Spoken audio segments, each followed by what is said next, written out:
I'm Jamie Smart, and in this episode, I'm speaking with my friend and colleague, Dr. Bill Pettit. Dr. Pettit is a board-certified psychiatrist who spent the majority of his career awakening mental health and sharing the understanding that there's just one cause and one cure for mental illness. He met Sydney Banks over 35 years ago, and since then has been practicing psychiatry with a renewed level of personal well-being and a previously unappreciated awareness of the spiritual nature of life. One of the interesting things about Bill is that he sees people's innate mental well-being reawakened despite the labels and diagnoses given to them. So welcome, Bill. Oh, well, thank you, Jamie. It's really nice to be here. And you and I have had a pleasant time talking even before we start here, and it's been nice to get to know you better as we've been preparing to do this. Yeah, same here, Bill. And one of the things I just think it would be great for people to hear from you is Sure. What first sparked your interest in these principles? Yeah, that's a great question, Jamie. And in a way, Keith Blevins used to talk about, he said, I don't know how this happened. I'd even forgot to put any bait on my hook, and I caught the big one. And that was his metaphor. And I used to laugh at that because I thought, that's true too, because on April 1st, 1983, when I met Sid, I think it's just funny that it was April Fool's Day.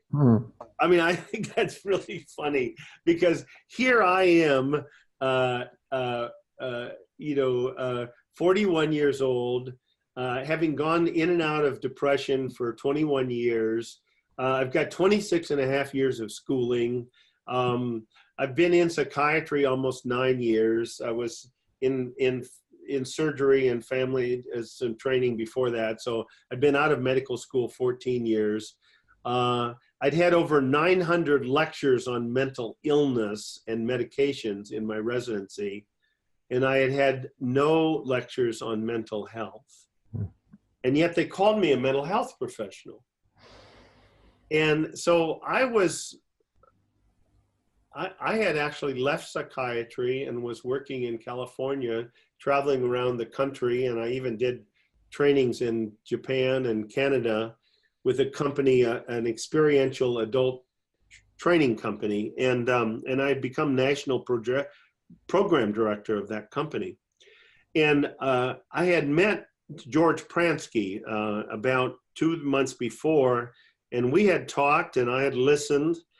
And I didn't know what the hell he was talking about, but I knew that he was pointing to truth. If you've been waiting at the coffee shop after the first 2-hour session that he and I talked sometime in March of '83, and would have said, Bill, is this really a big deal? And I would have said, Jamie, yeah, I think it is, but I have no idea what it is. It has something to do with the power of thought. I think I knew, but I don't, and I sat for 2 hours. I understand English. I've got a lot of schooling. I understand the language, and I still don't know what the hell he was talking about. But I'm curious, and I'm going to go to this man, Sydney Banks, on April 1st, that he asked me to come and listen to him. 200 other people, San Francisco.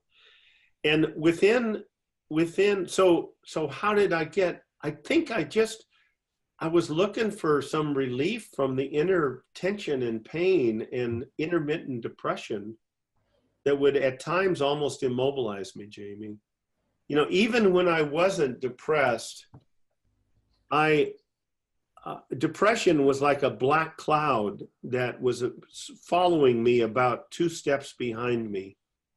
And to the degree it would metaphorically had a voice, it would say, listen, I know you're getting kind of cocky up there, but I can have your ass any time I want it.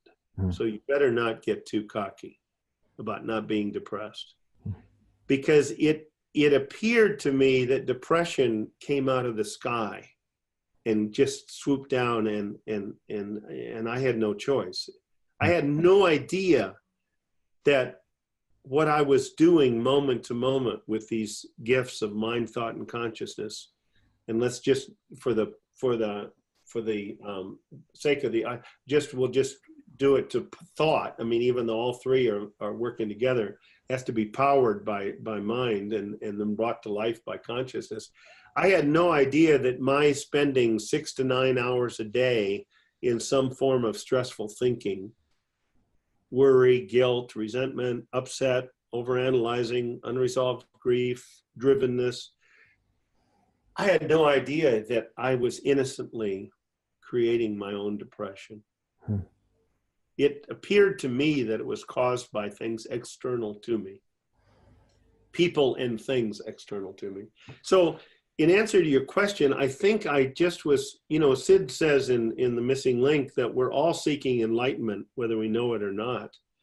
And another way of saying that, I think, is that we're all seeking to come back home from whence we came. We're coming to come back home to the spiritual essence, to the place of love and understanding. I mean, Sid talks about that place of love and understanding is, I think we're all trying to find our way back home, And so I think in that respect, universal mind is always on the lookout at whatever level of understanding. Even though my level of understanding was low, it allowed me to at least hear George, to hear some truth there, and to not blow him off, and instead to say, yeah, what do I have to lose? I'm in pain. Why would I not go and listen to this man, even though it sounded pretty crazy? I mean, in my world, he's a welder with a 9th grade education. He's read 4 welding books in his life. And I'm going to go and learn something from him, with my 26. And at the same time, I had to have the humility to say, well, wait a minute, you're in pain. I'm in emotional pain. Why not go listen? And so I think that was just that thread of hope was still there, that there is an answer, And sadly, you and I see every day, like this fellow that we had in California 10 days ago that went in and started just killing people at random in a bar and killed 10 people, 11 people, and then killed a 29-year veteran policeman. He had gotten to the point where he did not experience any hope. He had gotten to the point where he was in unbearable pain, and his life had no value. He was ready to go, but he was angry and disconnected, and angry that nobody had helped him find a way home. Now that's just my editorial, but so I feel blessed. I feel incredibly grateful. I think I could easily have ended up somewhere with a bottle of Jim Beam or some other whiskey after my 5th divorce, and having lost somehow with inappropriate behavior, having lost my medical license, and sitting homeless on a corner with a 5th of Jim Beam saying, why did I meet 5 bitches? Why didn't I meet some nice women? And having no idea that I had anything to do with my demise. And I think the wonderful thing that's been for me is to see the difference between responsibility and guilt. I saw responsibility for my depression, but I felt no guilt about it. I realized that I had truly, and that's maybe a whole topic for a whole hour, psychological innocence, but I truly saw that I had done the very best that I'd known to do each moment of my life, given the level of understanding that I brought to life's challenges. And it allowed me to take responsibility without having a burden of the burden that comes with shame and guilt. I saw the innocence, much like when I had small children, that they would knock something over that I had left in a place that I shouldn't have left, that it wasn't their problem that they broke that vase. Mhm. I had a 2-year-old, and I should have had the house safe from vases being broken because of where they were in their level of understanding and maturation. Anyway, so I know I got wordy there, but that's kind of the answer. That I think I was blessed. I was blessed, and I was blessed to be exposed, and also blessed to have enough hope and enough understanding to listen. To be humble enough to listen. Yeah. And Bill, what happened when you went to that April Fool's Day conference with Sydney Banks? Well, as I sat there, I think it was Friday evening and Saturday and Sunday. Again, at the end of the conference, I don't know that I could have told you a whole lot, but I knew that I was experiencing a feeling inside that was quieter.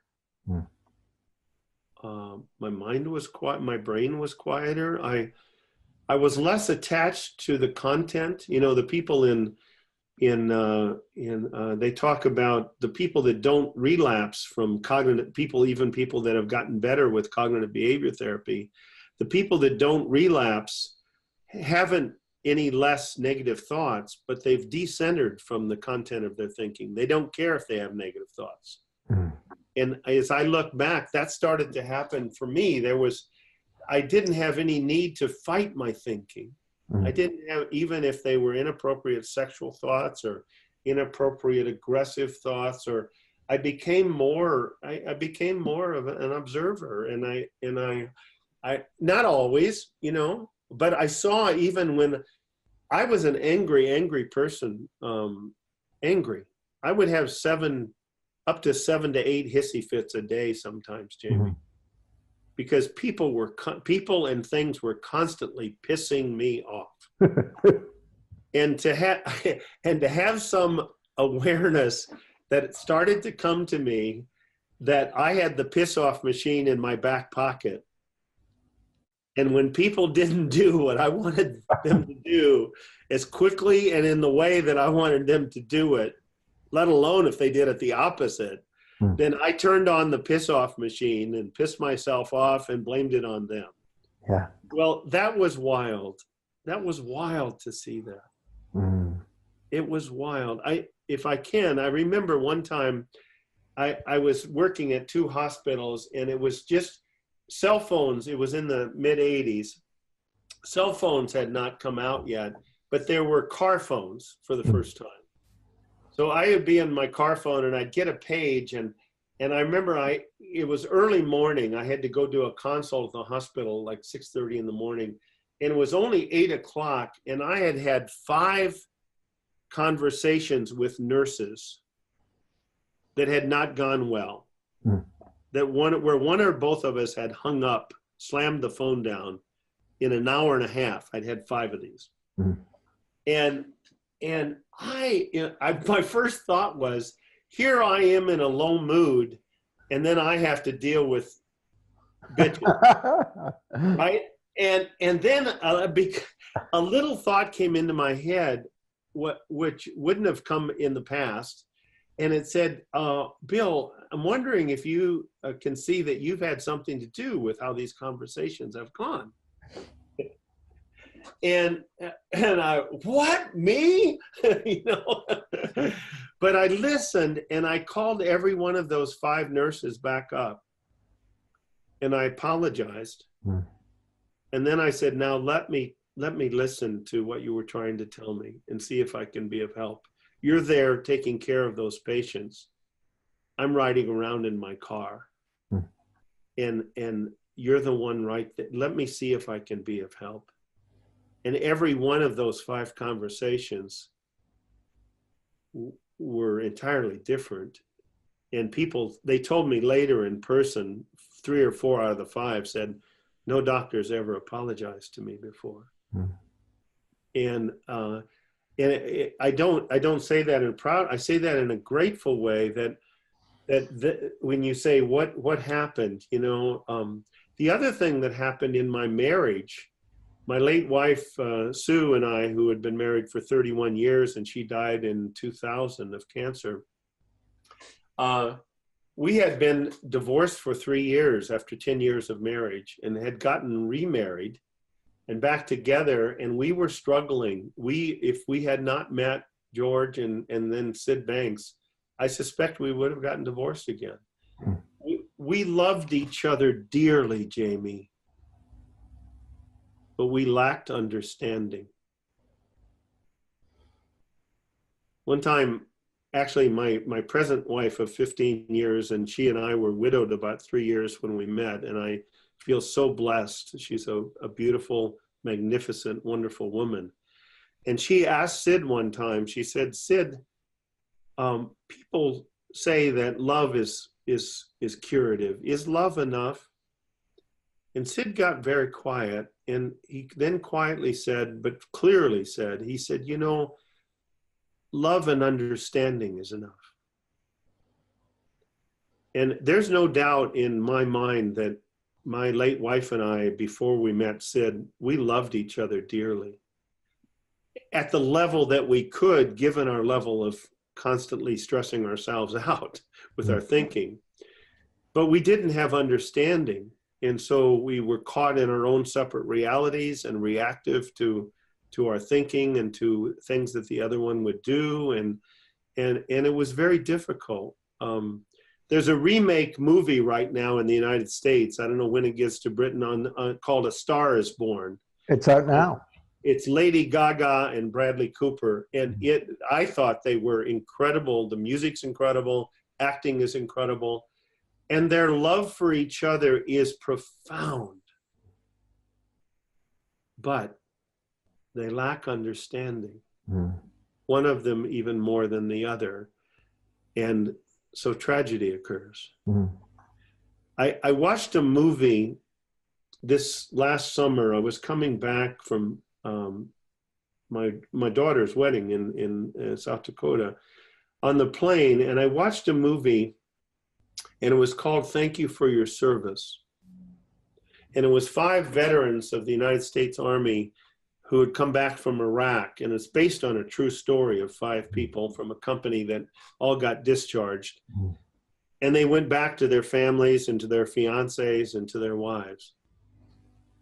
And as I watched that movie, Sid's words, love plus understanding is enough, hit me at a whole new level.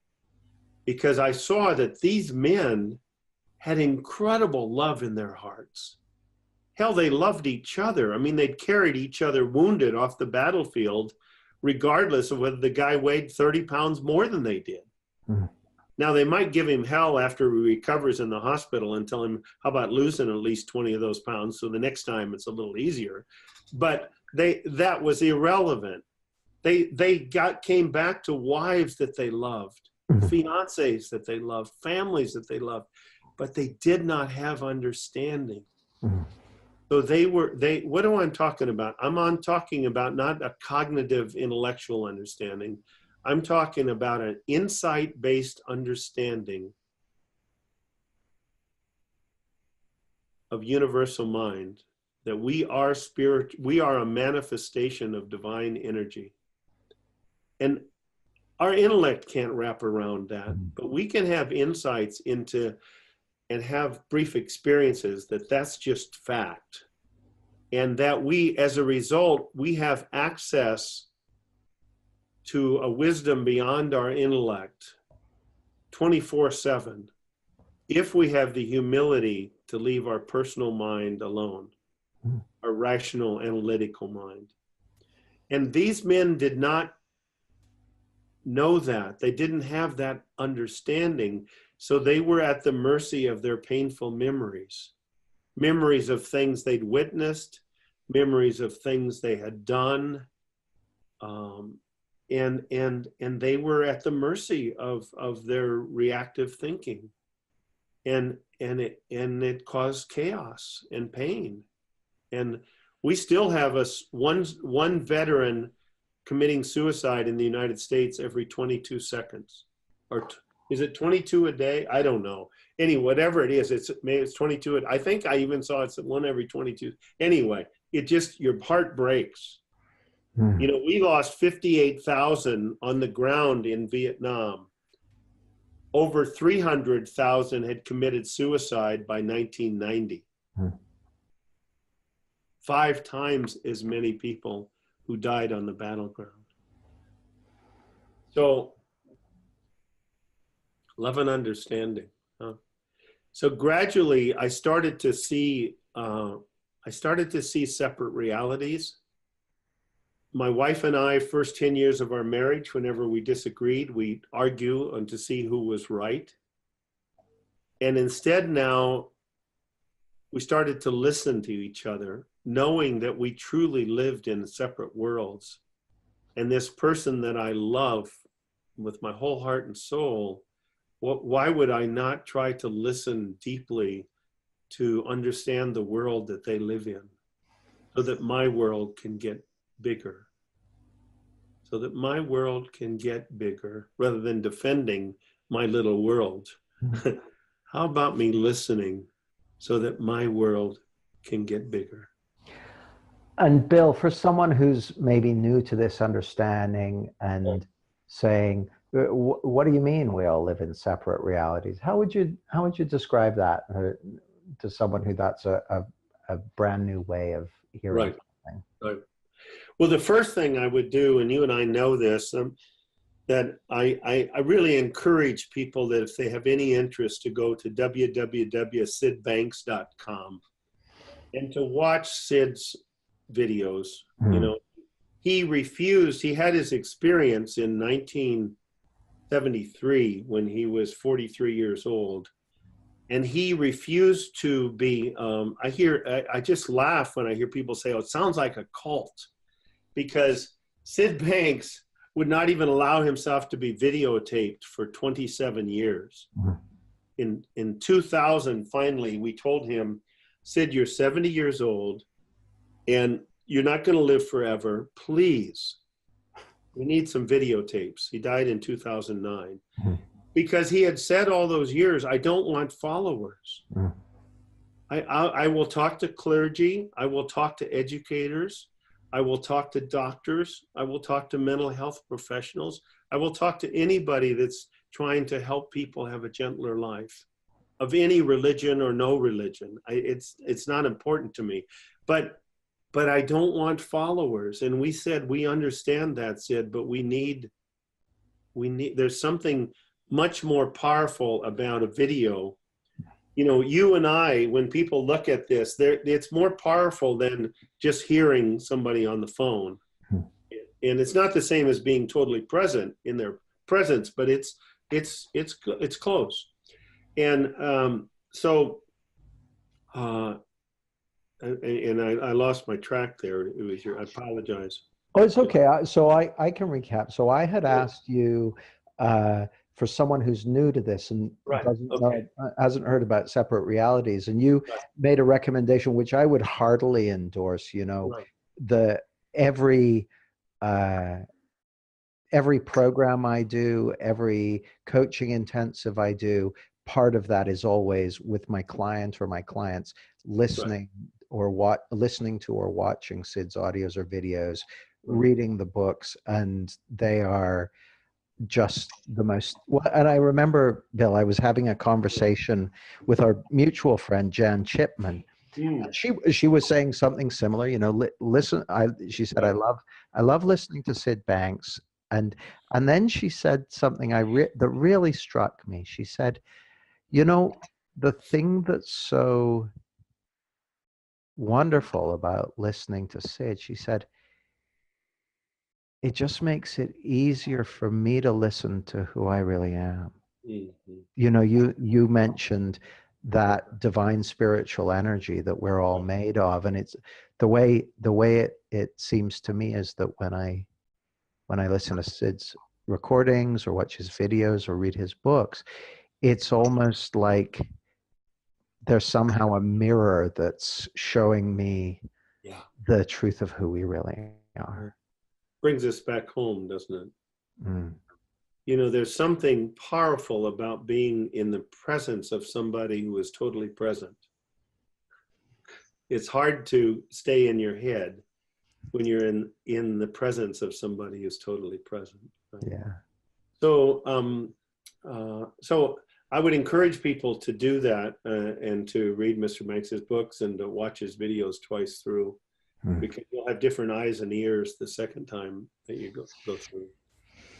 And but so the three principles, you know, what I started to realize, you know, Sid talks about that and they're a metaphor, you know, they're a metaphor, but he's saying that it's interesting that the idea that there's what he calls universal mind, and he says, you know, it's what people call God, that there were a group of physicists, and my wife Linda is so well read, much better than I, but she told me about this, that a group of 40 plus physicists got together twice for a number of days, and I think it was in France, and finally a few years ago they came to a consensus statement that there was a time in the history of the universe as we know it that there was no matter.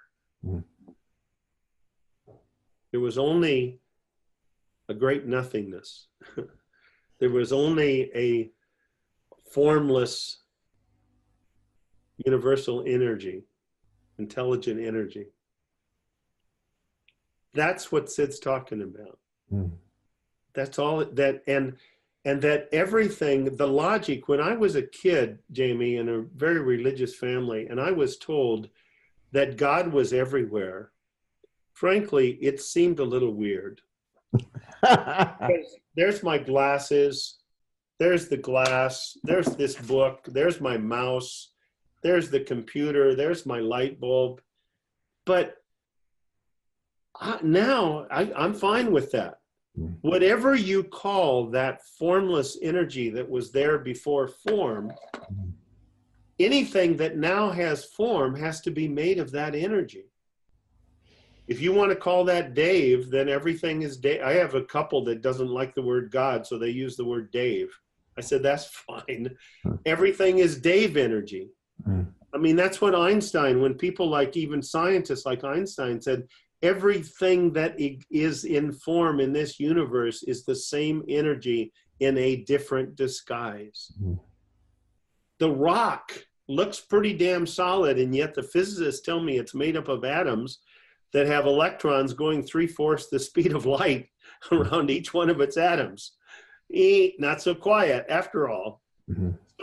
So if we are that energy, I think the difference between me and the glass, we as human beings, is that we can be aware of what we're made of. I don't know that the glass has the gift of consciousness. The glass is a participant in this spiritual theater called life, where formlessness takes form. But I don't know if it's a spectator, as we can be spectators. We can become aware of what we are, and that if we are that, then that means that we have access to that wisdom beyond the intellect. And it makes worry and overanalysis kind of irrelevant. To the degree that one starts to really know, not intellectually, but know in your chest that you have access to wisdom, a wisdom that will, a spiritual energy that's trying to guide you through life, every moment of your life, through any challenge that you face.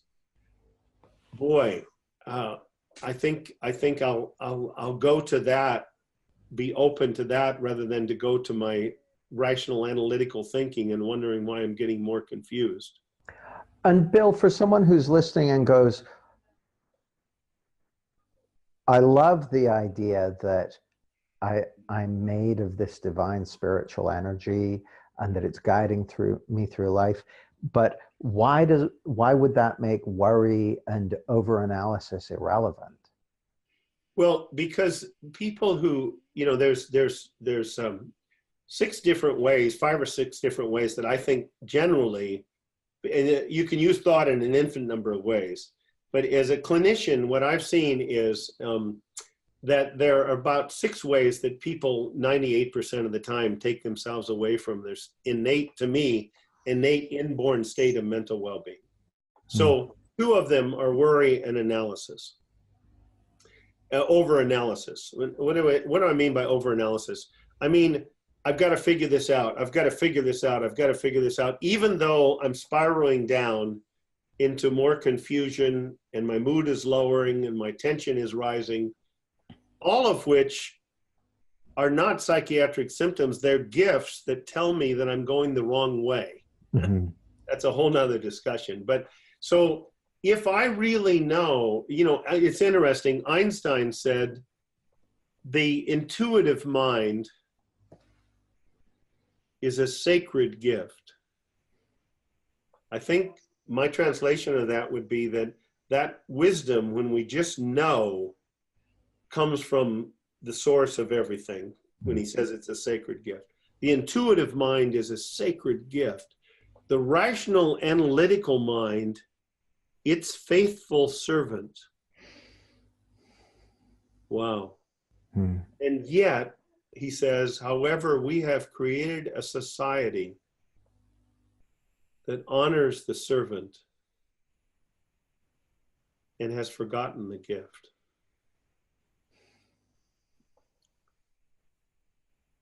Carl Jung, who I'm not a big student of, I mean, my wife I know is much better read of him, but one of his quotes, the actual quote is that man will never relieve his suffering by his own thinking, but only by revelations of a wisdom beyond his intellect. Wow. Yeah. Now, Jung saw I can vouch for that, by the way. I'll bet there's a lot of us listeners that can vouch for that too. But you know what's interesting? God love him. He must have seen that someday clearly, but then he must have listened to his intellect, or he wouldn't have had people go through 1,000 hours of Jungian analysis. It wouldn't have made sense. But I think people have pointed out that, so if I really know that, life has gotten much simpler for me, because I don't see the analytical mind as the enemy. I mean, Einstein used it wonderfully in science, but he knew that when he got stuck, that then he would go play the violin, a soft music that he loved, or he would go walk in nature and appreciate the beauty in nature, or he would go sailing, which he loved, or he would simply sit on his swing, all of which, those aren't techniques. They were to him, but he knew that was, at some level, he knew that was a place that he would get out of his thinking and back into his life. Well, you know, Bill, it occurs to me that what we're talking about now relates to one of the questions, basically before when I knew that we were going to do this interview, Sure. I put up a post on Facebook and invited people to ask questions. Now, in the introduction, I said, Bill has spent the majority of his career awakening mental health and sharing the understanding that there's just one cause and one cure for mental illness. So this would be a great time to ask, you know, what is the one cause and the one cure as you see it? Yeah. Yeah. You know, for 25 or 30 years, I've been trying to point that out, that there's one cause of mental illness. And it's gotten clearer and clearer through the years that the one cause of mental illness is, if I want to take it all the way back, is the lack of understanding of universal mind. And out of that lack of understanding, then people innocently start using this beautiful gift of thought in ways that is unhealthy. And so they get into a state of chronic mental stress. And the reason that that's a problem is a lot of reasons, but even from a physiological level, is when we get into chronic mental stress, we activate a system in our body that's called the stress response. and we activate a system that was meant to be activated for life-threatening situations. And it was meant to be activated for up to 30 minutes, once every 24 to 72 hours, to save our life and to save the lives of others. If anybody's interested in the problem, they can read Robert Sapolsky's Why Zebras Don't Get Ulcers. I mean, Yeah. he's brilliant, he's funny, he's incredibly brilliant, and he's just very funny. Mm. I mean, I saw him live one time with the Dalai Lama in Washington, D.C., and he's just brilliant. But anyway, so the cause is that people get into a chronic state of mental stress. And what happens is we have been made a lot of what people call psychiatric symptoms. I'm going to suggest, and Tom Kelly and I are in the process of writing an article, and Jack Bransky, writing an article, and we're talking about the fact that the antidote to all mental illness is the U factor, which is understanding, insight-derived understanding of what we're made of and how we're creating our experience one moment at a time. If we don't know that, it's easy to get caught up in reactive thoughts that come back from our brain, because the brain is biological. It's a computer. Mm-hmm. If I live in rural Iowa, I'm going to have different stuff in my computer than if I'm in sub-Saharan Africa or Bangladesh or Yemen or Saudi Arabia, or you pick any place in the world, like Guatemala. I'm going to have different information in my computer. The computer is not the enemy, but it has limited information. Mm. Very limited information. I sometimes, Jamie, I will take a big white sheet, and I'll take a very fine pencil lead and I'll poke it. And I'll say, did everybody see that I poked it? And I said, do you see the dot? And they said, no, we can't see it from here. I said, well, I'm telling you, there's a small dot on there. And I'm going to ask you to imagine that small dot is a sphere. And we've put a lid over Wembley Stadium, and it's floating around in the middle of Wembley Stadium, and it's the only thing within the stadium. The rest of it is all space. Are you with me? Yeah. And I say that little dot, that little sphere floating around, is a pretty over-representation of what Bill Pettit knows after 76 and a half years of living and 26 and a half years of formal education, compared to what I don't know. Mm-hmm. So when I get into a state of not knowing what to do about something, why would I keep going to that little dot and think that it was going to, on the 14th time, give me the answer? Mm-hmm. Why would I not realize that the intelligent energy of all things is at the core of my being? And if I allow my personal intellect to quiet down, I will be given, there's a book up there on your shelf called Clarity. I will be given to see clearly, with clarity, exactly what I need to do next. And we get caught up in impatience. If there was a total blackout in the United States, if that volcano in Yellowstone ever erupts, they say we may have blackness throughout most of the United States for some time. And if I'm trying to get from New York to Los Angeles, 3,000 miles in total darkness, all I need is a good set of headlights that get me the next 100 feet, and then the next 100 feet, and the next 100 feet, and I can travel 3,000 miles in total darkness.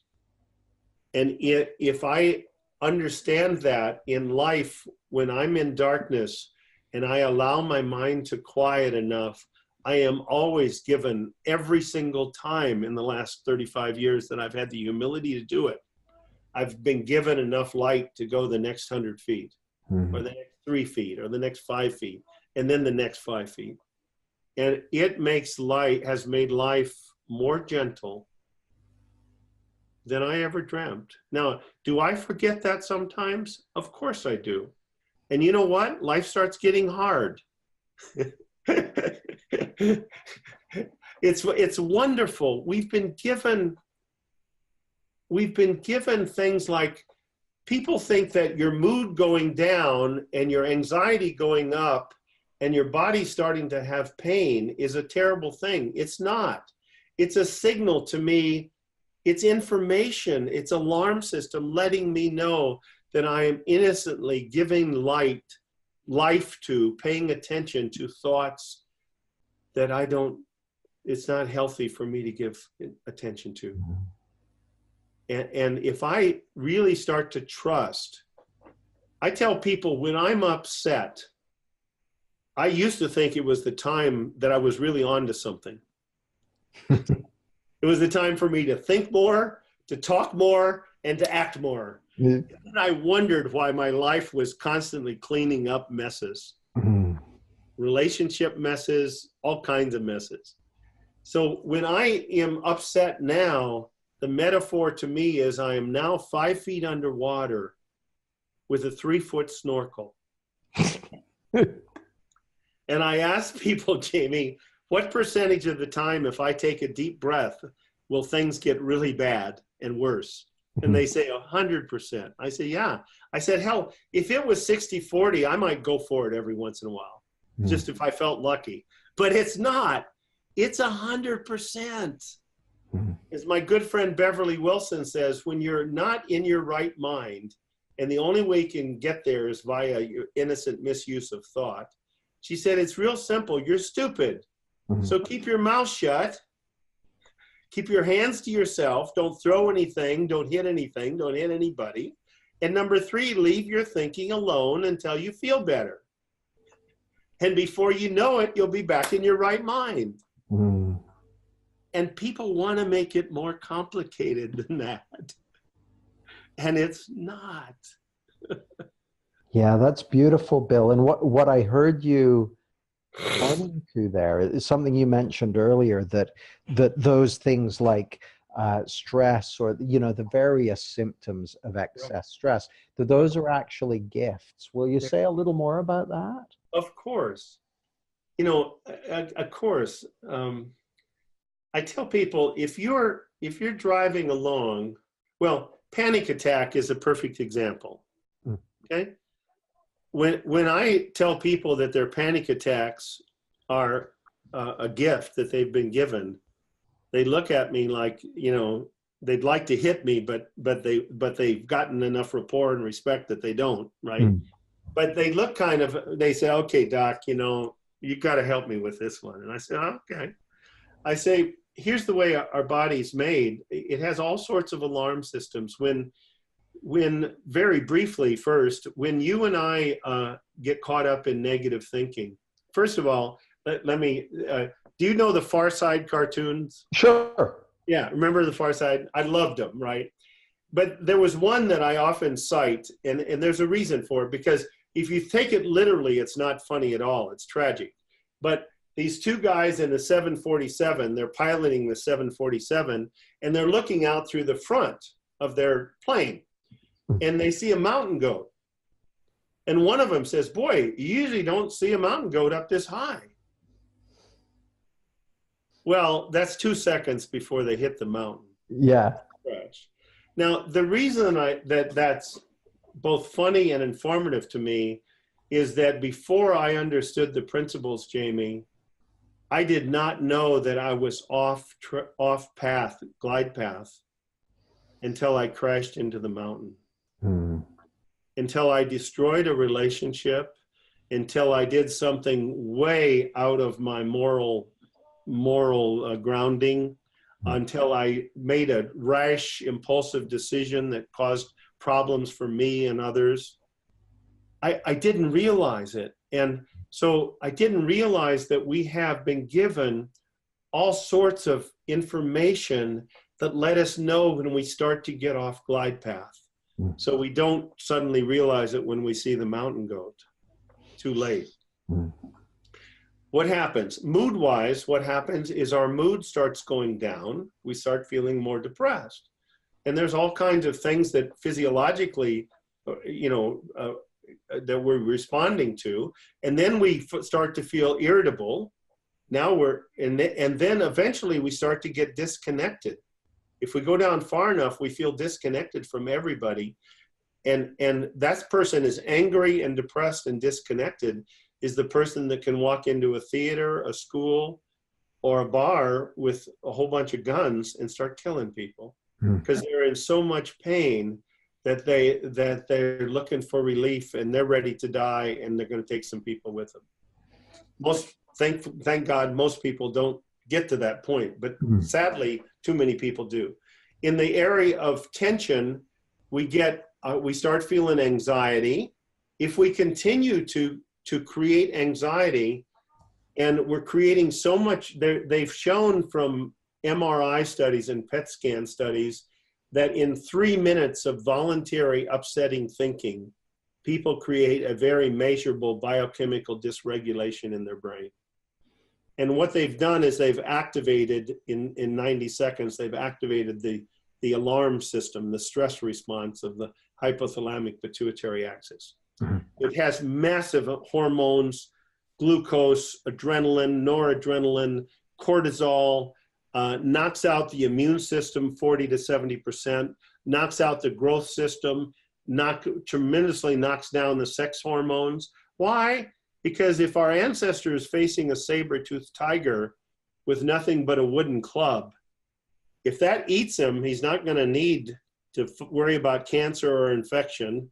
He's not worried about growing anymore, and he's not going to worry about having an erection because he's going to be dead. So all of those resources are poured into this emergency system, which has allowed people to save themselves and others' lives, either by action or inaction, by quiet, both. There's studies of women that have stumbled back. I mean, there's instances where reports of women that have stumbled back into cars after a bad accident and realized that their child was in the back seat in a seat and somehow gotten them all disconnected and stumbled to safety and handed their baby off, only then to feel excruciating pain and realize they had bones sticking out of both their arms because of that system. But that system was not meant to be activated worrying about a layoff at the plant, my mom's breast cancer, my dad's alcoholism, or my grandson's cocaine habit.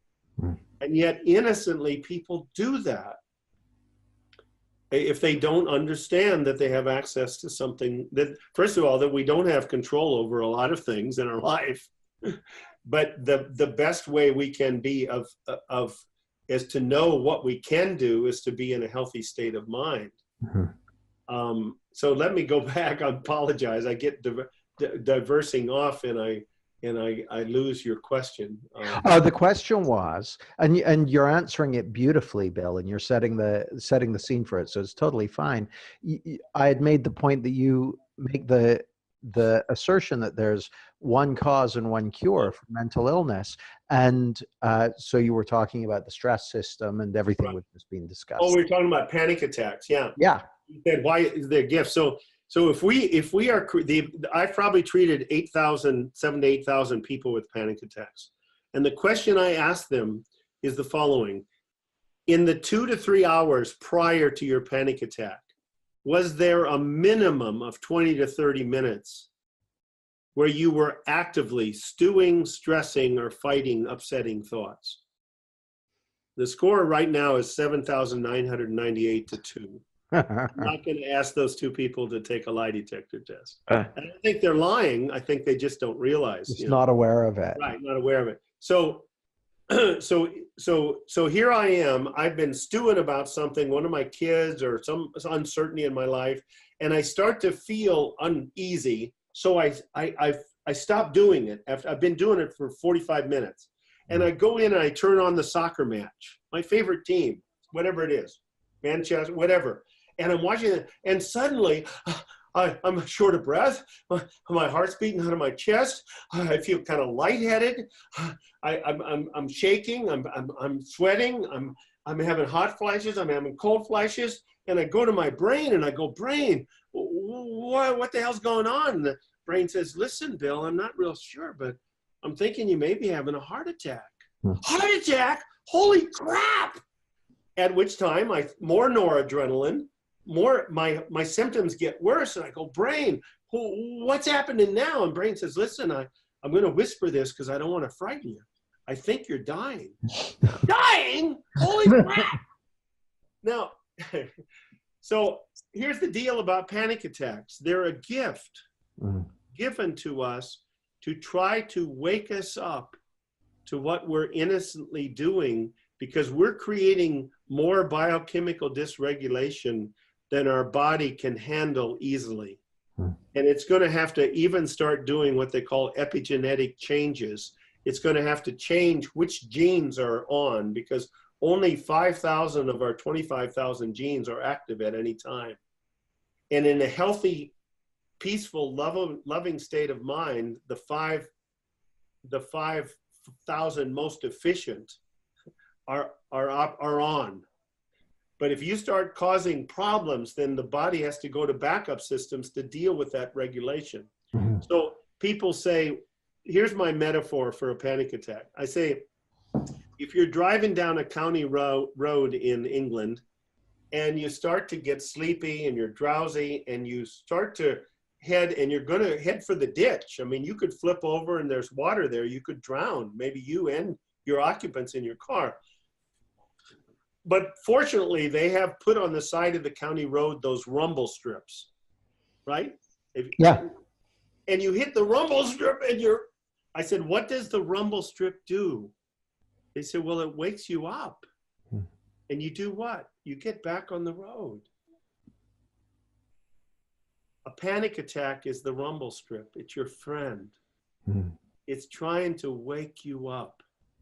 It's interesting. People say, well, why would what universal mind make something that lasts for 3 hours? Well, it's meant to last 4 minutes. A panic attack is made to last 4 minutes because, and this is simplifying the physiology, but it's to its core, norepinephrine and epinephrine, the half-life is 1 minute. So what does that mean? That means in 1 minute, there's only 50% left. In 2 minutes, only half of that, 25%. In 3 minutes, 12%, 4 minutes, 6%, 5 minutes, 3% left. Yeah. The only way that it can last longer than 4 minutes is if I get frightened by the experience.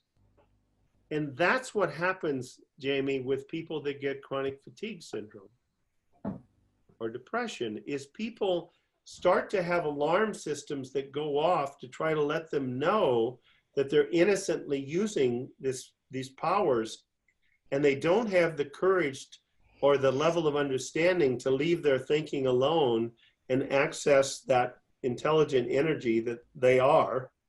They keep going to their personal intellect, to that little dot, to try to figure it out. And so they keep taking themselves into more and more stress and more outbursts of norepinephrine. And so there are people that have killed themselves because of the panic attacks being so frightening and so unbearable. And people that don't know, I know people that have been to emergency rooms 50 times thinking they were having a heart attack. And if people don't know that it's an alarm system and that it's their friend, they don't know to allow their mind to quiet. They don't have the courage and the faith to do that. But people that know that, I've had so many people say, you can't tell me, the first time that I said, why don't I listen to the fat old psychiatrist and just leave my thinking alone for 4 minutes and see what happens? And lo and behold, and the same thing, by the way, with hallucinations. I've had many people, because all hallucinations are, whether they're visual or auditory, are thoughts with special effects. That's all they are. We can't experience anything other than a thought, Jamie. From birth to death, we are experiencing life one thought at a time. And once people know that, even I've had people with diagnoses of schizophrenia that when they had their hallucinations or when they had frightening voices telling them to kill themselves or to kill others or whatever, or visual, that they learned to leave them alone within, at the most, 15 or 20 minutes. Oftentimes, within 4 or 5 minutes, they're gone because they're not being given any. It's like people squirting fire into a fire starter into a thing of coals, and they wonder why it keeps flashing up. And yeah, and they innocently were doing that, and they didn't know that. That's powerful. That's so powerful. And I've had, and the labels that people are given are descriptions of where a person is. It has nothing to do with who a person is. And I will say that even to personality disorders. People think that there's such a thing as a personality disorder. All it is a human being who's gotten stuck at a certain level of understanding. And so they have habitual ways of dealing with life's challenges that you can predict if you watch them long enough. Some people withdraw and avoid. Some people strike out and get aggressive. Some people get paranoid. Boom. But if I'm having 3 panic attacks a day and you're the psychiatrist, I have no problem with you labeling that I have a panic disorder. Because I do. But it's not who I am. It's just where I am in my level of understanding is manifesting.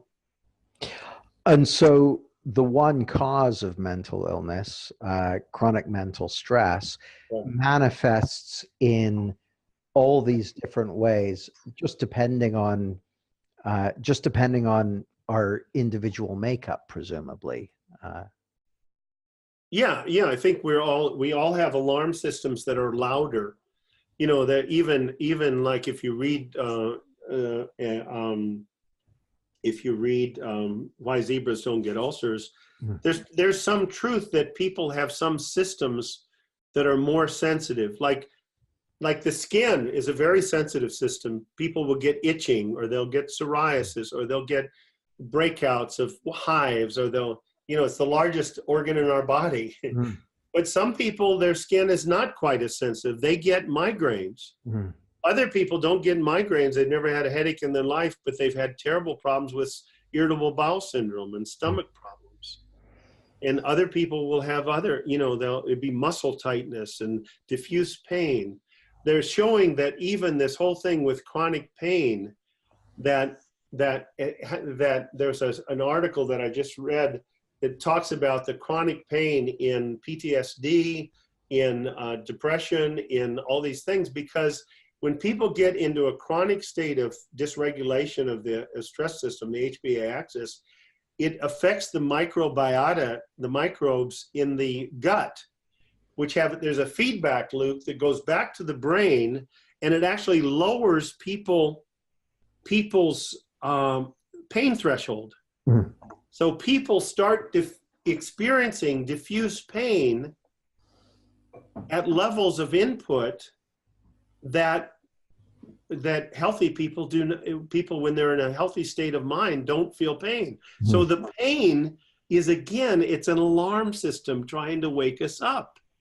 It's a gift. But if I don't know it's a gift, I get more concerned about it. Oh no, I've got pain now on top of everything else.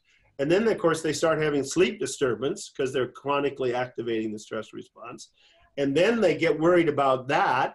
And now they're starting to misplace their keys and their cell phone, and they say, oh, my memory's going.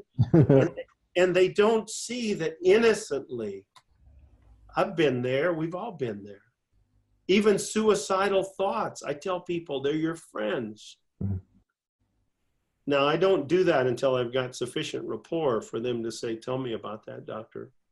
I said, well, when you think about it, the suicidal thought is telling me that the computer is saying, have you noticed how bad things you're feeling? Because it tells me what I've been doing with my power of thought, which thoughts I've been given life to. I've been given life to so much negative thinking that I've lowered my mood and raised my tension and dysregulated the physiology in my body so that I, both physically, mentally, and emotionally, are experiencing so much dis-ease, kind of a play on the word dis-ease, so much dis-ease and tension that it's gotten to feel unbearable. I can't stand this much longer. And so the computer says, pretty bad, isn't it? It's terrible. And the computer says, do you see any sign that it's going to get better? And if I'm at a certain level of understanding, I say, no, all I see that it's going to get worse. The computer says, I have a solution. It's suicide.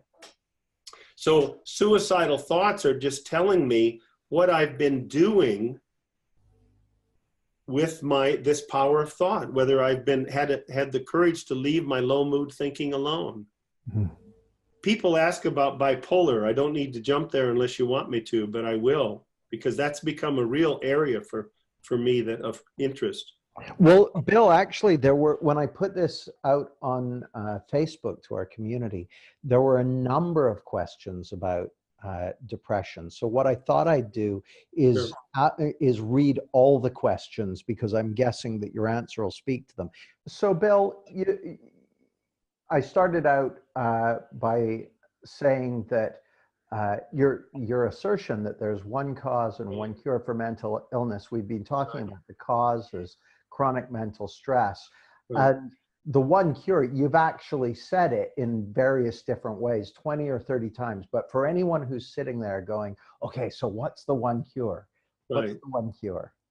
Well, I'll say the words, and then I'm going to try to quiet down. And because if you listen to Jan Chipman or Elsie Spittle, it's not just that you say what they said makes sense, you feel it. And if people hear me and they say, oh, well, that makes sense, and they're just hearing, because of the way I'm saying it, the logic of it intellectually, but it doesn't touch them, then I'm not too sure how much power it's going to have. But so I'm going to try to, if I sound a little quieter, it's just that I want to speak from the place that I know that it's true, what is true. And so the simple answer is a level of understanding, an insight-based level of understanding where I know that I am made of universal divine energy, and that I have wisdom beyond the intellect available to me at all times, and that I am, every moment of my life, I have a second chance. Every moment. I can't do, the past does not exist. Future does not exist. The only thing I have every moment is right now.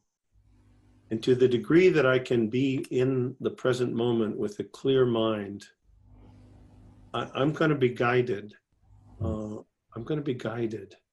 And I'm going to address later things like traumatic brain injury and dementia, because people always have questions, and even schizophrenia.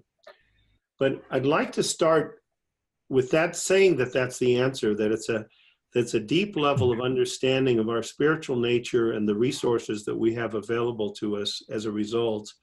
And number two, that we are creating our experience from the inside out. It's not being created by what other people say and do. It's not created by circumstances. You know, I am embarrassed, Jamie, that it took me as a psychiatrist, especially, to be 75 years old before I read Viktor Frankl's Man's Search for Meaning. But I did. I read it. And of course, the first 110 pages or so are about his 3+ years in the German death camp.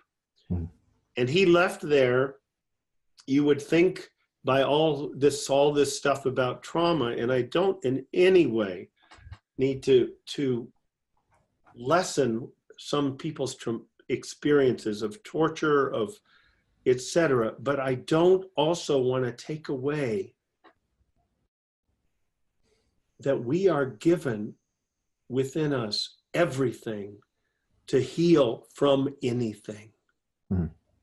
And I have not met a person yet who experienced that they were, quote, traumatized, that wanted to die or live out the rest of their life righteously miserable. I haven't met that person yet. I've met people that didn't, at the present moment, see an alternative, that they could find peace. But I've never met anybody that didn't want that peace. And Viktor Frankl, even in this death camp, he said he had moments that sometimes were for hours in the most direst of conditions, that he lived in a beautiful, beautiful feeling of love and gratitude. And he said, between the stimulus and the response, there is a space. And it is in that space that our freedom lies. And I think as people understand the principles, it is in that space that our freedom lies to remember who we are, what we're made of, and what we have accessible to us. And I think that space gets bigger and more accessible as people have insight-based understanding of the principles. And so here's this man that you'd think would die early, 20 years earlier, because of his experience, and instead he lives to be 92 and he writes 16 books. What's up with that? As Kathy Casey would say, what's up with that? You know? And it's not a should. It's not a, I always tell people, please don't hear anything I say as a should. Hear it as possibility.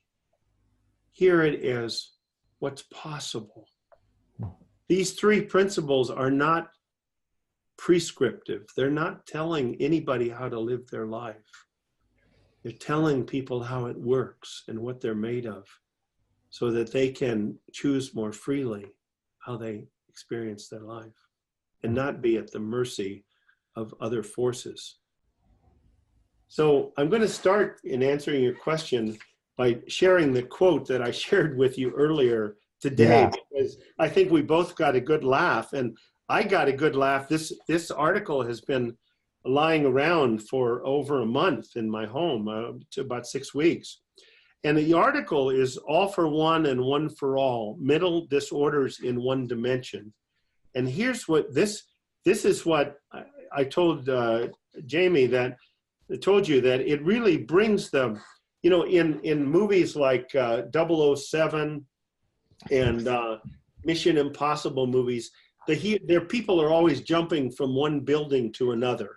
And the good guy makes it, and sometimes the bad guy makes it, sometimes he doesn't. But when I have talked for 25 years, and I'm not the only one, but when I have tried to tell people there is one cause of mental illness, of all diagnoses in the DSM-5 or the ICD-10, soon the ICD-11, people have looked at me like I was speaking of a Greek or some foreign language, because it was like the buildings were too far apart. They'd say, wait a minute, there's 500 diagnoses. Don't you know that? And this article brings the buildings closer together, so that that we're in the process of trying to write an article that I hope we will get well enough to get published, that will start a dialogue, not only nationally, but internationally, start a dialogue. Because here's what they see, but they said in both child and adult psychiatry, and these are 2 researchers, one from King's College in London and the other from Duke University in the United States. And the article has 131 references. In both child and adult psychiatry, empirical evidence has now accrued to suggest that a single dimension is able to measure a person's liability to mental disorder, comorbidity among disorders, persistence of disorders over time, and severity of symptoms. Wow. They're saying there's one cause. Of all symptoms, which should then get categorized into disorders, and those are divided up between internalizing disorders, anxiety, mood, externalizing disorders, eating disorders, gambling, drugs and alcohol, and thought disorders, getting lost in delusional thinking, and okay? And then you've got the whole thing of physical disorders from chronic inflammation. So they call this factor P. And I called Tom Kelly, my friend, I think immediately or within 24 hours. And then I went to, and he got excited. And then I went to bed that night, and I woke up the next morning, and I hadn't been thinking a lot. I've learned to live more and more in a quieter mind. And what came to me, Jamie, is that this factor P that they're talking about, metaphorically, is like darkness. Darkness is not really a thing. It's the absence of light. Darkness is the absence of light. And all you need is a few photons of light for the darkness to start to dissipate. Sid used to say, it doesn't take much. Don't think that you don't know enough to teach. Teach what you know. Point to what you see, and you'd be surprised how even a little bit can turn people's lives around. Bill, you've just reminded me of something I heard very, very recently. And it was a discussion about some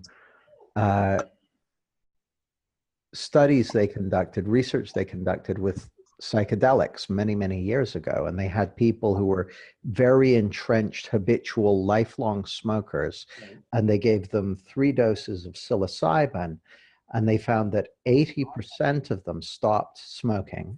And a year later, 60% of them had not relapsed.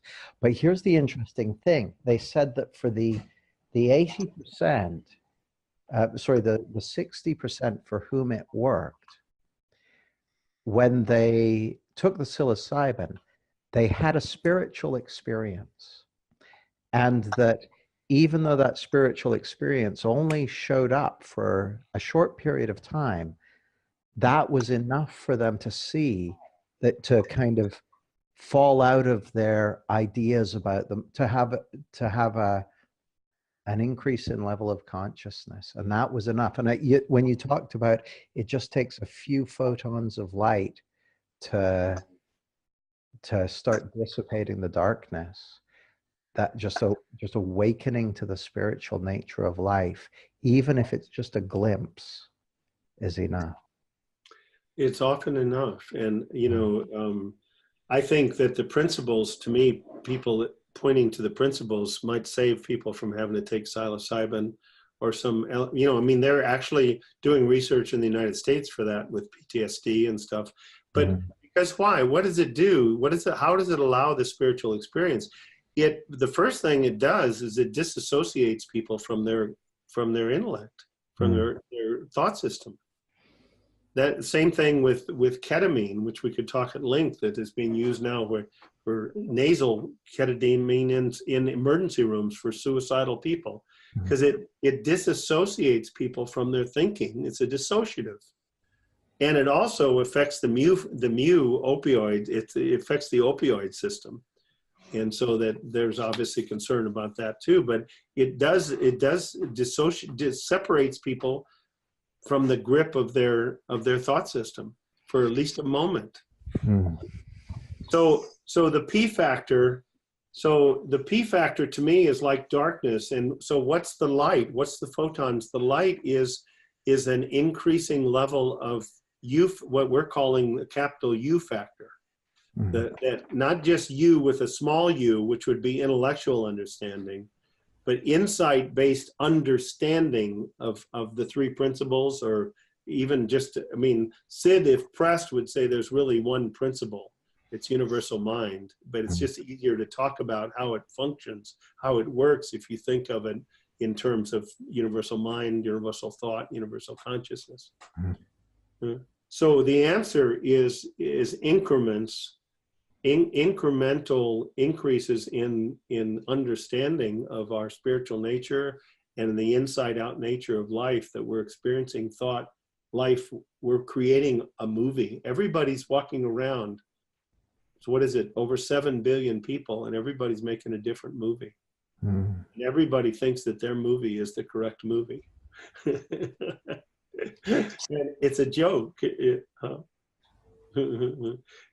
And Bill, one of the questions that has been asked is there any condition that this hasn't worked for? And I don't mean any person, because obviously any individual is going to be on whatever their journey is, but is there any kind of category of mental health diagnosis that has proved to be unresponsive to insight into the nature of who we really are and how our minds work?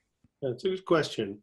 Do I think that I have addressed every diagnosis in the, not necessarily, but when you look at them certainly many people with depression, many people with severe incapacity. If people listen to those, I think you listened to a number of them, those podcasts that are on the Real Change portal, www.realchange.info, did 13 one-hour podcasts that I actually, even with the knowledge I've had over the years, I did 3 to 10 hours of research before I did every one of those podcasts. Those are fantastic episodes, and I highly recommend everyone listening to go and check those out. So if you just say the URL again, Bill? Is www.realchange.info. Yeah. It's Elizabeth Lovius, and it has research, it has the peer-reviewed articles, it has many testimonials, it has podcasts by other people, Jackie Hollows, I know, and her work up in the prisons in Scotland and Northern England. There's a lot on there. I haven't looked recently, but there's a lot. I think I did 13 one-hour podcasts, I believe. Well, your podcasts there that I've listened to, and I think I've listened to all of them. It's a terrific body of work. So thanks for making those, Bill. So let me go through some of the main categories. First of all, depression. All I'll say is that many people, once they stopped, their depression, mental health rears its. I tell people, if you don't work really hard, mental health will rear its ugly head. It'll pop to the surface because it's like a cork. It's always trying to get to the surface. It takes a lot of energy to keep it underwater. Anxiety disorders, of course, anxiety starts to dissipate. As people see psychological innocence, and that's a whole nother podcast, but as people see that, truly see it, resentment from past things that people have done to them, hurtful, that they experience as hurtful, it melts away.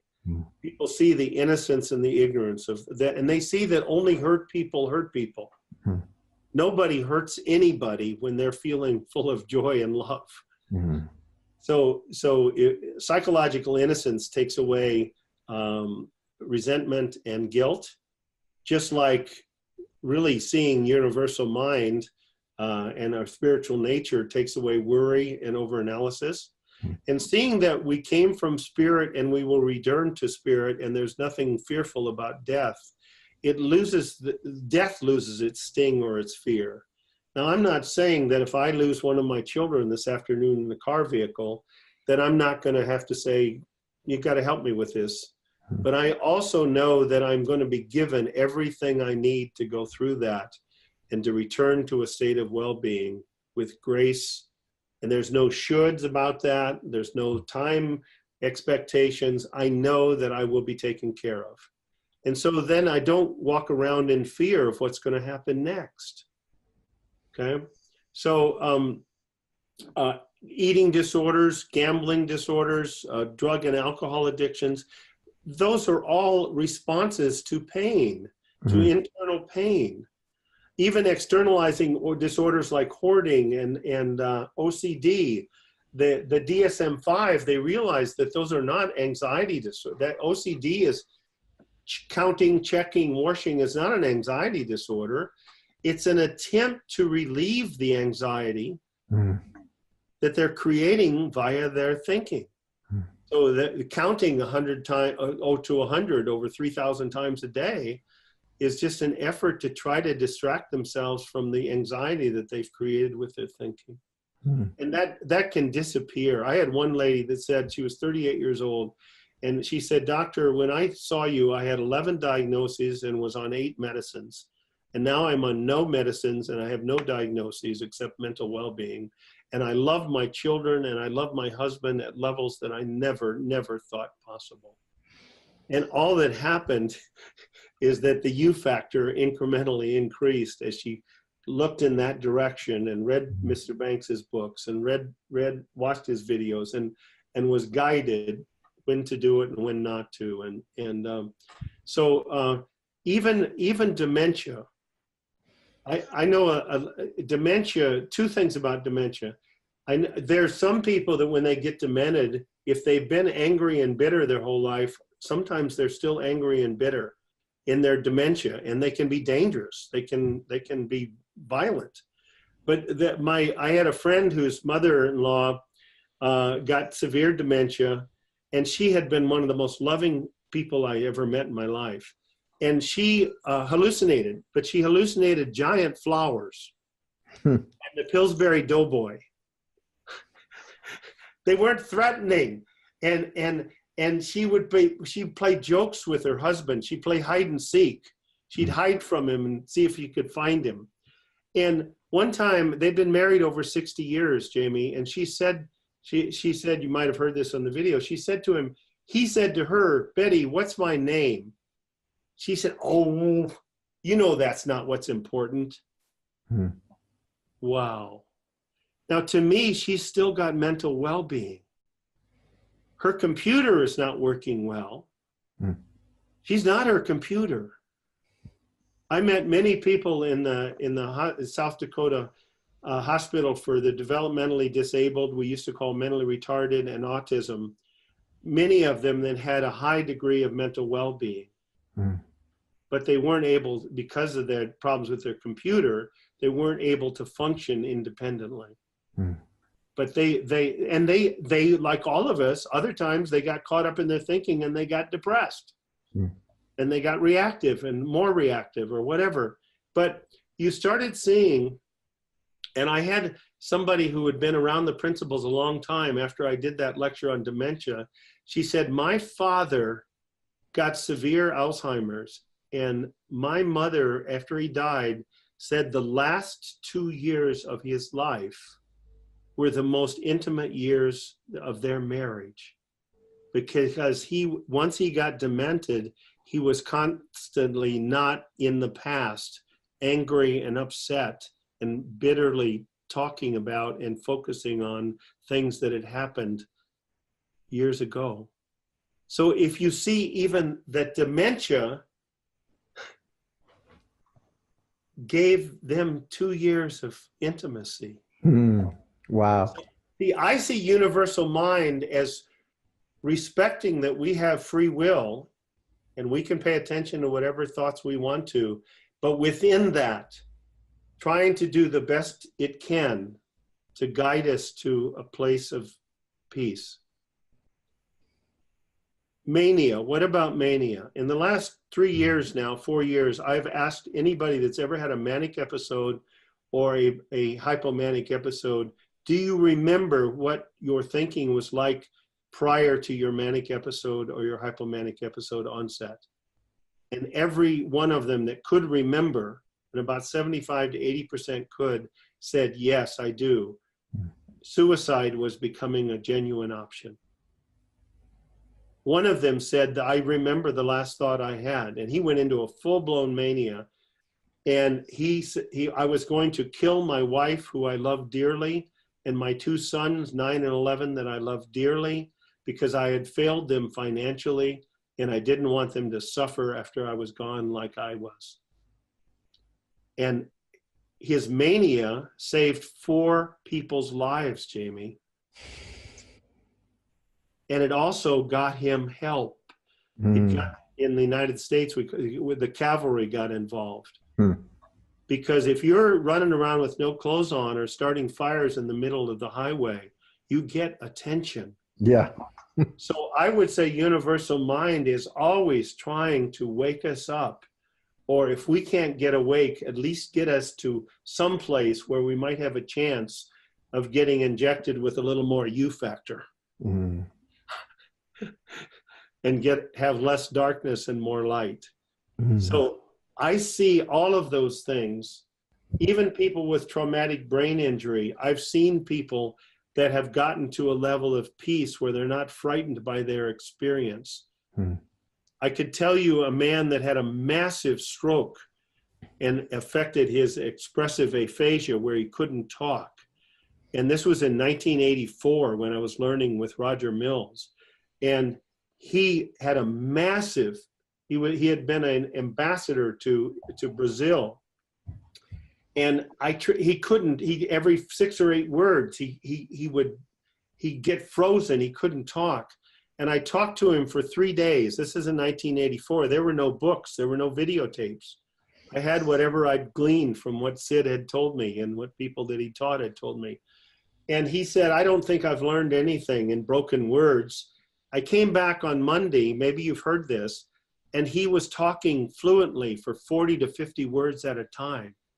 And he wouldn't get upset when he gets stuck. He would just wait for me in the context to guess the word, and then he would continue. There was a calm. And finally I said, Jose, I said, something powerful. What happened over the weekend? And he said, Doctor, my daughter and I had not spoken for 28 years after an argument. And she was out in Colorado and she heard that I had had a massive stroke. And so she called me and she started sobbing and saying, Daddy, I've been such a fool. And my heart was touched. And I said, no, I've been such a fool. The parent is the one that's supposed to teach the children and have humility, not expect the child to have that. It is I that was a fool. And they talked and laughed and loved for 30 minutes on the phone. And when he hung up, he realized, Jamie, he had not searched for one word. Wow. He still had a massive, covered all of Broca's area. But they teach in neuropsychology that the brain has many other pathways. We just don't use them. There's a way to get around the flooded out road. But in a stress state of mind, we don't use them. But he did in the state of love and understanding. There are a couple of questions that seem to be connected, and I'd love to ask you these. I'll ask you both of them. So one of them was, can food and hormones affect mental health? And then the other one was, I'd love to know Bill's view on antidepressants, side effects, and coming off them. Okay. And so it's kind of that thing about other substances, internal chemical regulation, and that sort of thing. Right. Well, let me do the food and the hormones. If we're not eating healthily, some people are in tune enough to their body that they're aware. You know, I know a couple of people that just, and the principal said, they're just really in tune with that. So they just listen. They're aware. It doesn't affect your mental health, but it affects your physical sensations, and that have to, it's interesting. You can't experience anything through your senses directly. It has to be through thought. Mm. Now, when Sid first said that, as a physician, I really questioned that in my mind. It seems like when I put my hand on a hot stove, that pain is more than thought. Mm. But what I realize now, it is. I think this is okay if I go here with this. Sure. I think this is because I think it's confusing to people, but you can't experience pain without thinking it. And I'll give you some examples in real life. That's why in some societies and in countries more than others, cultures, people, they can actually do cesarean sections under hypnosis. Mm-hmm. Now you're taking a scalpel and you're cutting through a woman's abdomen all the way through the skin, the fascia, all the muscles into the peritoneum. Then you're taking her uterus and you're cutting it open and you're taking the baby out. And then you're sewing that all up. And the person is fully awake under hypnosis. Now, that would not be possible except of the ability of some people to, with assistance, have their thoughts so somewhere else that they are not thinking pain, since the sensations that are coming up to their cerebral cortex, they're not thinking them. Does that make sense? Oh, it makes total sense. Now, the same... And you're not saying, not that it's not, that someone who's in pain is, if that is, they're just thinking painful thoughts. You're talking a technical description of it. Well, I'm saying that, when people say, the doctor said it's in my head, it's the only place pain can be. Sure. And it's not that you can will yourself not to experience it. It's giving you information. And let's say, and I'll give you another dramatic example in a couple of different ways. If somebody has cancer and they have a cancer that's eroding on the nerves to the degree that no matter amount of pain medicines to dull the pain to make it bearable is close to putting the person to killing the person. It would almost take an amount pain pills to get relief, substantial relief from the pain would kill the person and put them in the coma. Okay. Well, one of the things that they do in some situations is they have the neurosurgeon go in and he cuts the fibers from the thalamus, which has accrued all the pain messages. He cuts the connections from the thalamus to the cerebral cortex, so that person can no longer think their pain. Mm. So they no longer have pain. Now that's wild. Mm-hmm. That Sid, this man with uneducated man, he knew things. There's things throughout his books that speak to things that have only been discovered. It's kind of like Einstein's theory of relativity. Some things are only being discovered 2 and 3 years ago and been proven, right? By things that have come. And it's the same way with Sid. If there's things in his book that have only been shown to be the way it is physiologically in the last 5 to 10 years.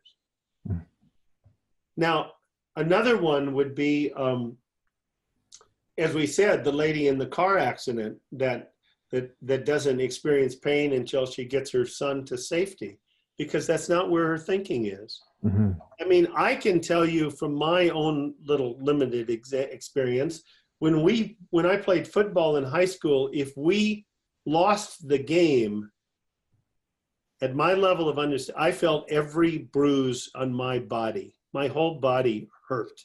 Mm-hmm. Now, if we won the game, I could have a hairline fracture of a bone in my forearm and not realize it until I woke up the next morning. Mm. Okay.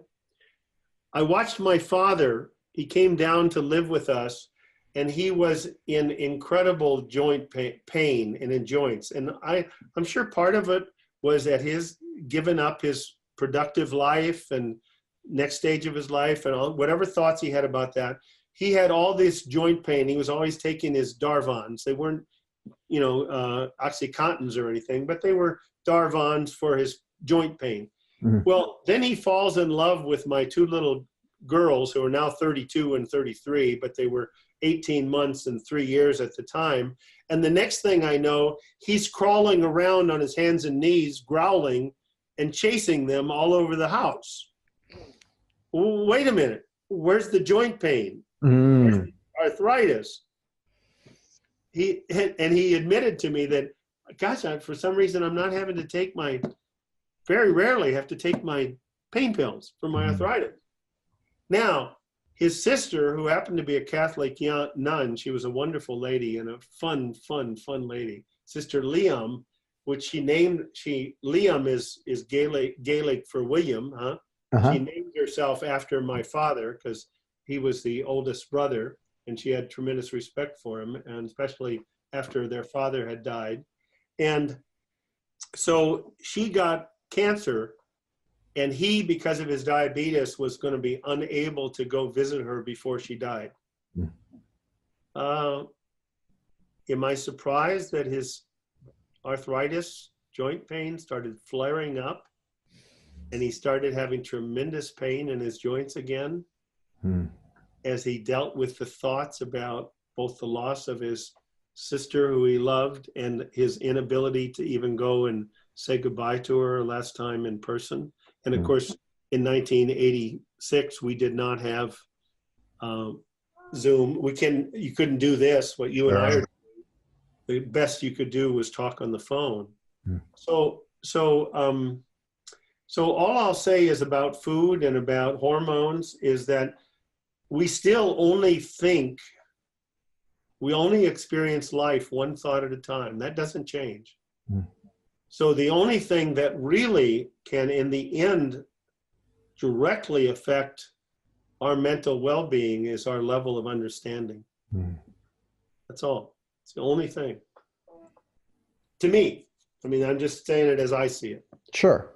But do I think that if we're not eating unhealthily, that our body will try to give us signals that we're eating unhealthily through our bowels or through our just sensations, and what it's trying to guide us to eat more healthy, right? So do our hormones give us messages? If we're constantly worrying and stressing out and getting and entertaining angry thoughts, it's going to affect our hormones. It's going to affect our physical sensations, and their information, they're trying to lead us back home. But instead, if I start having pain or uncomfortable sensations, I now start having upsetting thoughts about the sensations, then it gets to be a vicious circle. So it's once again the metaphor of their gifts. They're like rumble strips. They're pointing us back in the right direction. They're giving us information constantly. Now, I experienced that, if I had this summer, I had a 19-day cold and a 24-day cold. And so I am a slow learner. There's no doubt about it. And I forget quickly.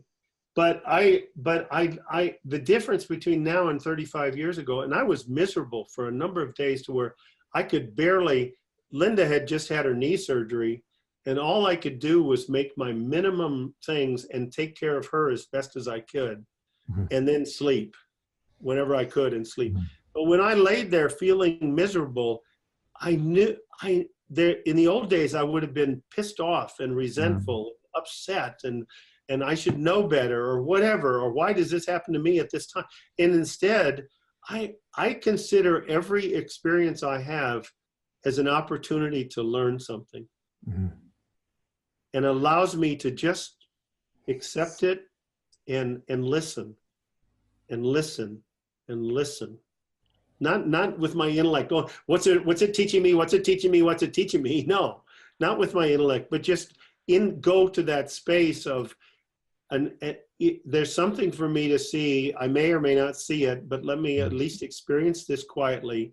My body has capability to heal me from this, or at least to do what it can. I'm going to die of something. If I'm going to die of this, maybe that's fine. But if I need to go to the doctor, I'll know if I'm in a quiet state of mind. And so I go through anything, even if I have severe pain now. And I had some bouts of that in recent years, where now I see what the pain was. It was trying to wake me up to something that I was not accepting in my life, that I couldn't change. But so now, to me, every sensation, every experience, like Sid says, the depth of that statement, if people were not afraid of their experience, the world would change. Used to sound pretty grandiose. Now, I get it at the deeper and deeper level. If people knew not to be frightened or reactive to their experience, they would move through it and they would learn something from it. I love the fact that the Chinese symbol for crisis, and you may have heard this or know this, is two symbols.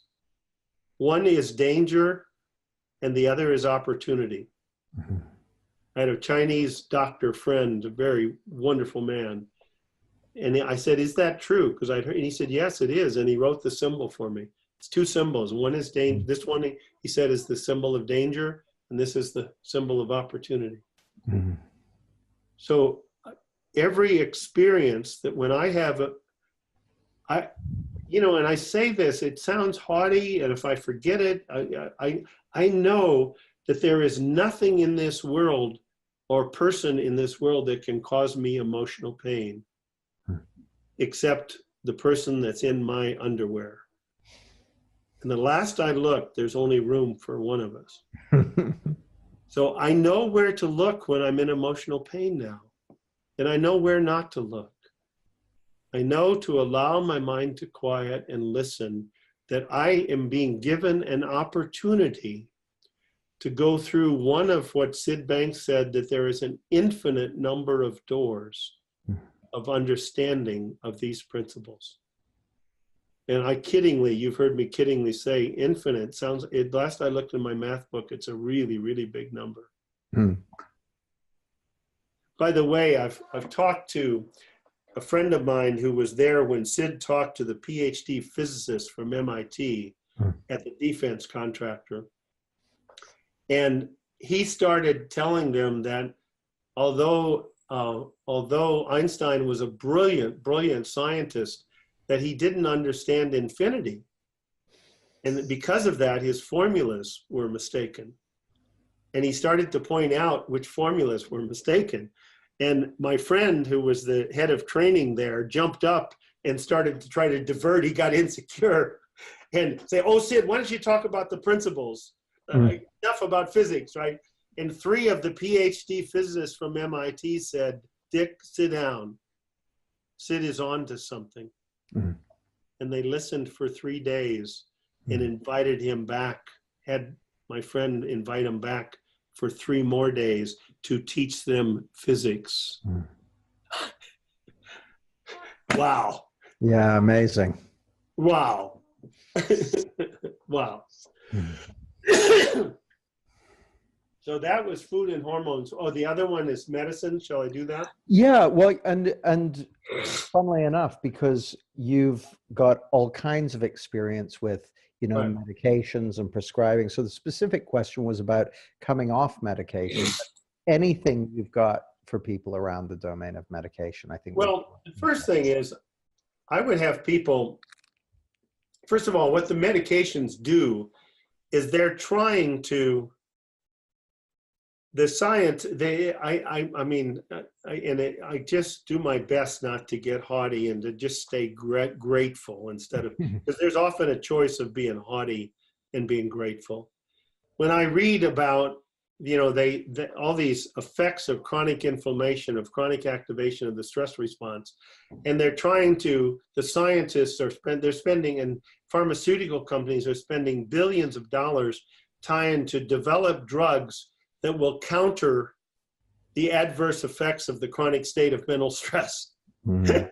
Instead of helping people not live in the chronic state, because we haven't known how to do that. Mm-hmm. So, and we blame but they're trying to do that. So antidepressants, they try to re-regulate some of the dysregulation that is caused by the chronic state of mental stress.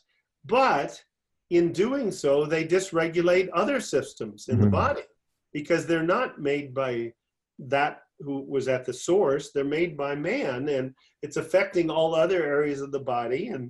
And so they have side effects, and they have substantial side effects, some of which can even be life-threatening. So does the antidepressants give them some relief from their symptoms? Yeah, it does. And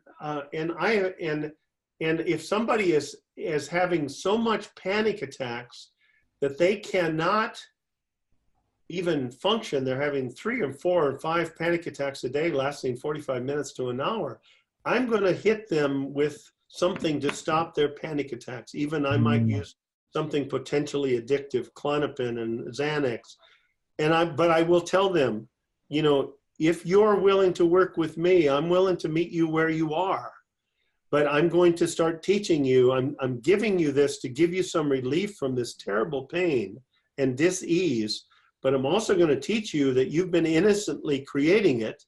And I want to teach you that you already know how not to, and I'm going to remind you of it.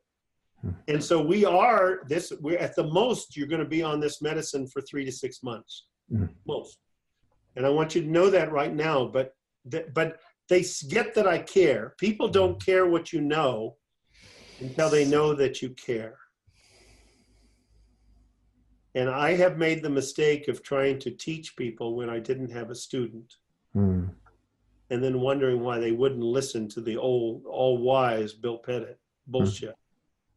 But if people know that I care about them as a human being, and I have compassion for their emotional pain because I've been there, and I know what it's like to be a human being, and I'm still a human being, and then they get that I know something, and that I'm telling them that they know it too. It's not like I'm going to teach them advanced calculus.